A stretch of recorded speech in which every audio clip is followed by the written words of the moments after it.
Welcome to Transform, Tomorrow's Thinking Today. Real conversations on the innovation shaping businesses and our society. Welcome back to Transform. I'm Dave Clark. I'm GHD's mining sector leader for the Americas, which covers Canada, US and Chile. I've got the pleasure today of being joined by GHD's Mary Kelly, our social performance and Indigenous partnerships leader. Today, Mary and I will be reflecting on the really important topic of beyond mine closure, as well as site and asset transition. We were both fortunate to be involved only recently in the Water in Mining Global Summit in Vancouver, which also included site transition and asset transition related content throughout those various presentations, panels, discussions and roundtables that we're involved with. The nexus between water and mine closure is a really critical one. So it'll be good to tease that out throughout the course of today.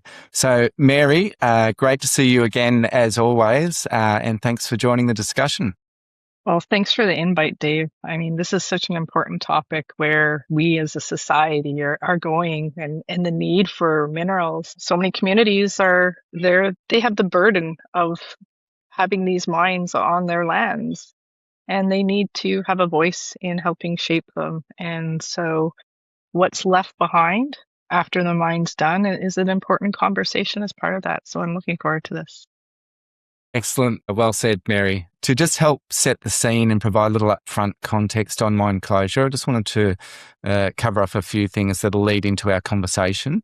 It really is a significant challenge within industry when we consider timeframes and costs involved. But if you flip it around, it's also a really good opportunity. I think increasingly there's a real appreciation of the need to start our mine closure projects at a much earlier and the earlier stages of the entire life cycle, and really with that end point in mind.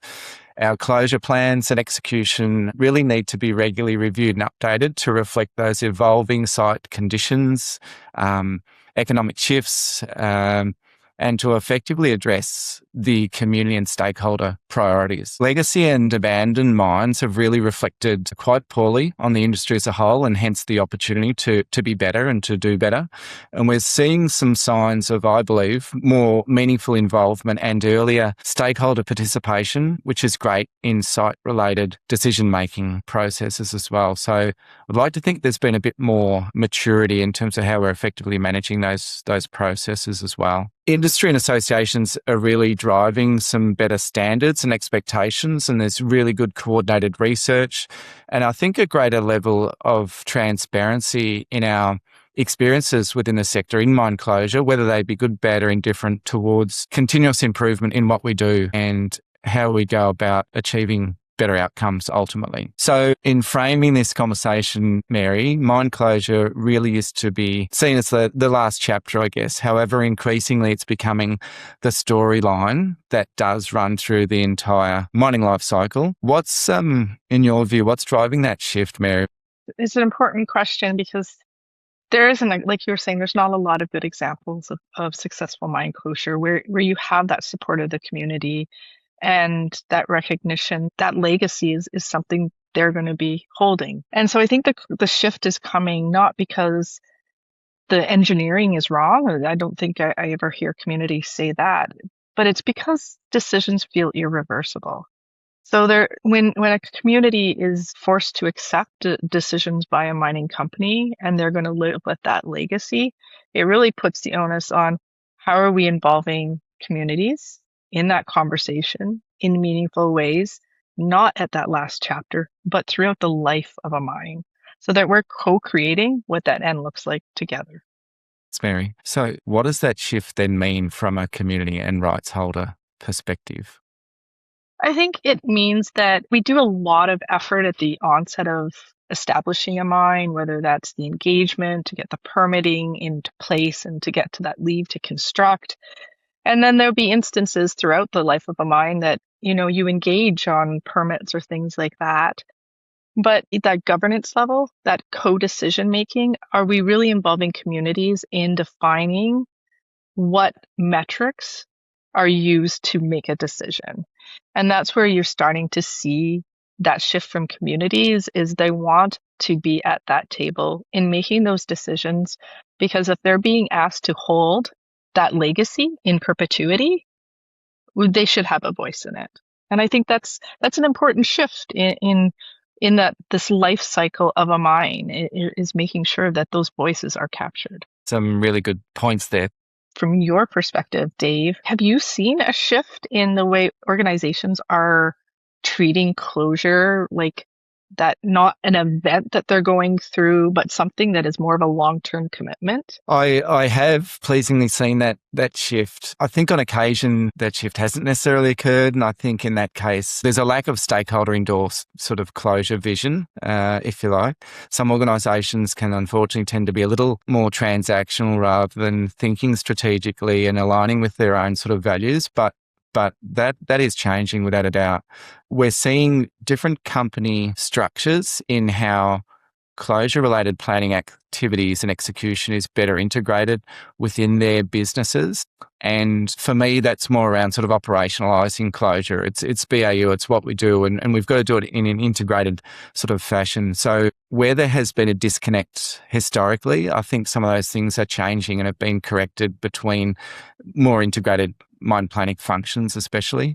I think there's a really important people side to that, Mary, where there's individual ownership from key people who can have influence and take the right approaches. And I guess what's important in the mining life cycle is that there's continuity in personnel who follow it through beyond the operation and production phases and have a sense of care and pride in what those outcomes are as well. So I view those sorts of things as that longer term commitment as well. The opportunity is still around rigor in those holistic approaches to planning at the earliest stages that'll guide decision making and that'll make sure, as you touched on earlier, you've got that right stakeholder engagement and involvement to consider feasible post-mining land use options and what makes sense and where there's going to be considered sort of benefits and opportunities into the long term.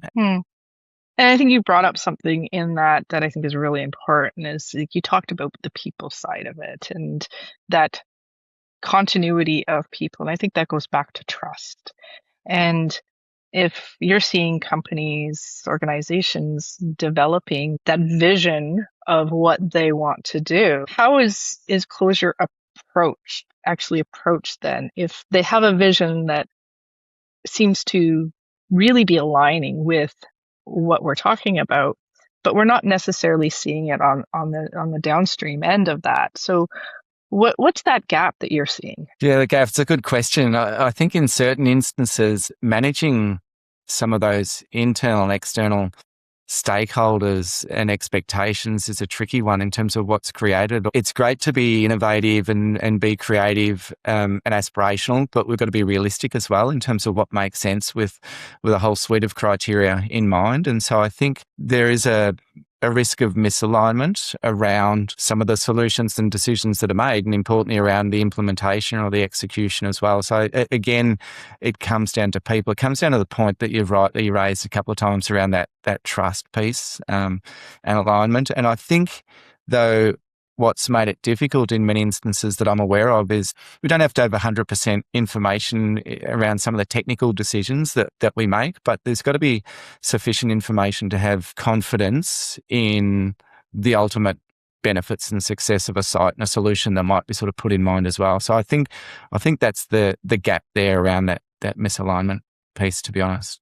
Given the topic and the discussion we've just had, do you have any thoughts around that sort of social side and how that plays out around these topics and around the gaps and what organisations are doing and their commitments? Yeah, I think it's a combination of things. I mean, that trust piece, I think, is really important. And I think it's on both sides. Mining companies with communities, you start from a trust deficit. But I think there's a lack of trust within the mining companies as well. And I think that comes back to why it's so important to foster really strong relationships, and that those relationships aren't just a one and done. You have to continually invest in them. And because people change, new people come in, people leave, you have change in leadership in a community, you have change in the ownership of a mining company. And so it's trying to continually build that relationship so that you have that to fall back on to talk about things. And we all know in our personal lives, when we have a really strong relationship, it's really easy to talk through the hard things with people. And we avoid talking through the hard things with people we don't have that deep of a relationship with. So I think, that trust piece comes into play. And when we're talking about communities having to accept the outcomes, we're talking about communities accepting outcomes that will last generations. And when they're not part of those decisions, there's no trust. And so I think that's where we're starting to see that real need for that social inclusion, because we do a lot of really good environmental data gathering and technical data gathering, but we aren't so good about gathering information about the social piece and really documenting well so we understand how it's changed and how community priorities have changed. Because we can imagine that if a community is host to a mine site, if that mine is operating for over a decade or so, there are going to be changes that occur in that community as a result of that mine. They could be good and they could be bad.